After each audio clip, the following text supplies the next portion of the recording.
Assalamualaikum students, time for the Oliver twist. I hope you have learned your previous lesson. Let's start the next one. Living in these circumstances, in हालात में रहते हुए, Oliver Twist grew pale and thin. Oliver Twist सर्द और कमज़ोर बड़ा हुआ. He had now passed 9 years in that hell. उसने अब तक 9 साल इस जहन्नम में गुजार लिए. One day he could not control his hunger. एक दिन वो अपनी भूख को बर्दाश्त ना कर सका एनी मोर मज़ीद. एक दिन वो अपनी भूख पर मज़ीद काबू ना पा सका and asked for more food. और उसने मज़ीद खाने के लिए कहा. However, ताहम इंस्टेड ऑफ फूड खाने की जगह ही received a thrashing from Mrs Mann. उसे मिसिज मान से मार खानी पड़ी.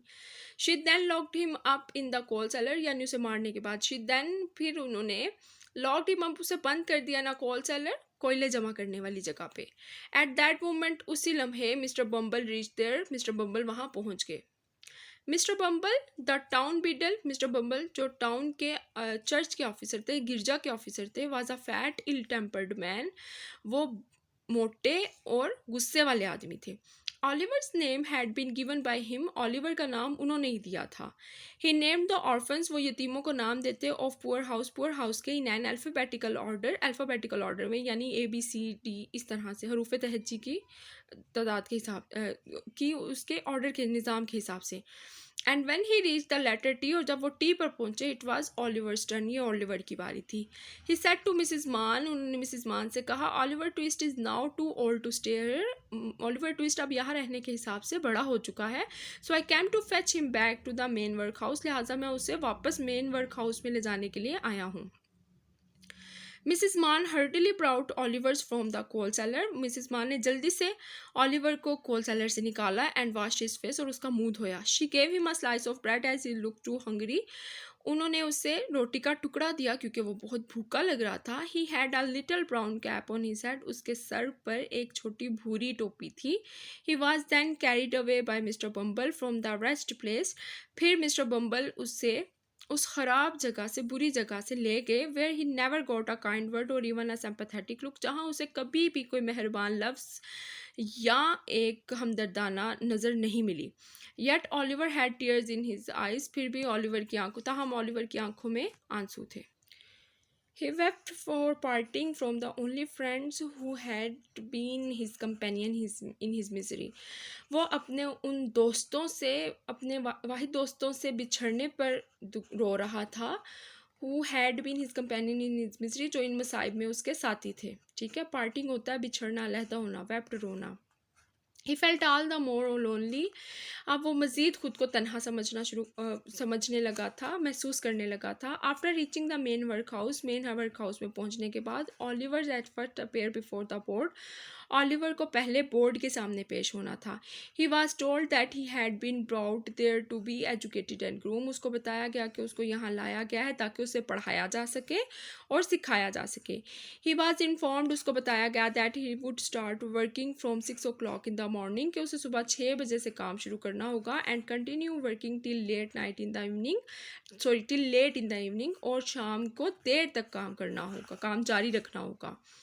The only food he would get. वो वाहिद खुराक जो उसे मिली थी was a bowl of watery porridge.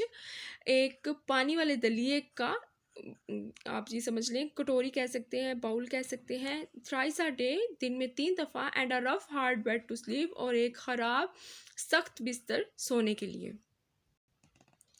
Oliver and his companions suffered great torture for starvation for complete 3 months. Oliver और उसके साथियों को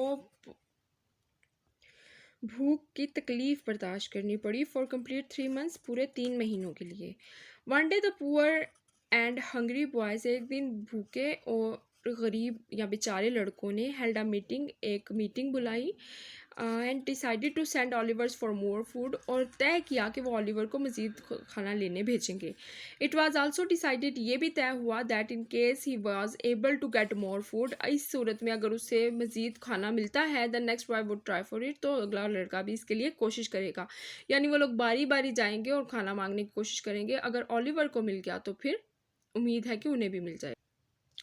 Oliver Twist walked up to the master. Oliver Twist master तक गया with the bowl in his hand. अपने हाथ में कटोरी लिए. Please sir I want some more बराए मेहरबानी जनाब, मुझे थोड़ा और दे दीजिए, ही सेड, उसने, मुझे थोड़ा और चाहिए। The master was a fat healthy man. Master मोटा और सेहतमंद आदमी था। ही टर्न पेल, वो जर्द पड़ गया। And gave a bowl on Oliver's head, और उसने एक कटोरी उसके सर पर डाल दी। He seized him by the arms, उसने, सीज्ड होता है गिरफ्त में लेना, उसने उसे बाजुओं से गिरफ्त में लिया। As if he had made a big mistake, जैसे कि उसने बहुत बड़ा गुनाह किया हो, बहुत बड़ी गलती की हो। He rush to inform the board, वो बोर्ड को बताने के लिए भागा। The member seemed to horrified to hear Oliver's request, Oliver की दरख्वास्त सुन के वो तमाम अफराद, तमाम मेंबर बहुत ज़्यादा गुस्से में आ गए। हॉरिफाइड होता है वैसे डर जाना, दहशत ज़दा हो जाना, लेकिन यहाँ हम इसकी मुनासबत से इसका ऐसे ट्रांसलेट करेंगे। Poor Oliver was at once locked up in dark room, locked up in a dark room. Poor Oliver, बेचारे ओलिवर को उस वक्त एक डार्क रूम में बंद कर दिया गया, अंधेरे कमरे में। नेक्स्ट मॉर्निंग, अगली सुबह, नोटिस वाज स्टक आउटसाइड, एक नोटिस बाहर लटक रहा था, द गेट, बाहर के गेट पे, ऑफरिंग 5 पाउंड, जिसमें 5 पाउंड की दावत दी गई थी, टू एनीवन, किसी को भी, who would take away Oliver from the poor house, जो कि ओलिवर को उस गरीब खाने से, उस पुअर हाउस से ले जाए। Many days passed but Oliver's remained locked, बहुत से दिन गुजर गए लेकिन ओलिवर वहीं कैद रहा। In the cold dark room, उस ठंडे और अंधेरे कमरे में। Nobody came to take him away, कोई नहीं आया उसको ले जाने के लिए। एट लास्ट, आखिरकार, one day, mister Sowerberry, the local undertaker, undertaker कहते हैं बेटा जो तजहीज़ व तकफीन करने वाला बंदा होता है, ठीक है, जो इनका चर्च का बंदा होता है। आखिर एट लास्ट वन डे, आखिरकार एक दिन, मिस्टर स्ट्रॉबेरी, जो कि एक लोकल अंडरटेकर थे, तजहीज़ तकफीन करने वाले थे, रीड द नोटिस, उन्होंने इस नोटिस को पढ़ा। And came to meet mister Bumble, और मिस्टर बम्बल से मिलने आए। आई थिंक, मैं समझता हूँ, I will take the boy with me, मैं उस लड़के को अपने साथ ले जाऊँगा, ही सेड, उन्होंने कहा। Today's lesson is over, we have completed our first chapter. I hope you will understand it again and again by reading, and after coming school, inshallah, you will be held to take examination of this. Okay, so best of luck for your next upcoming days.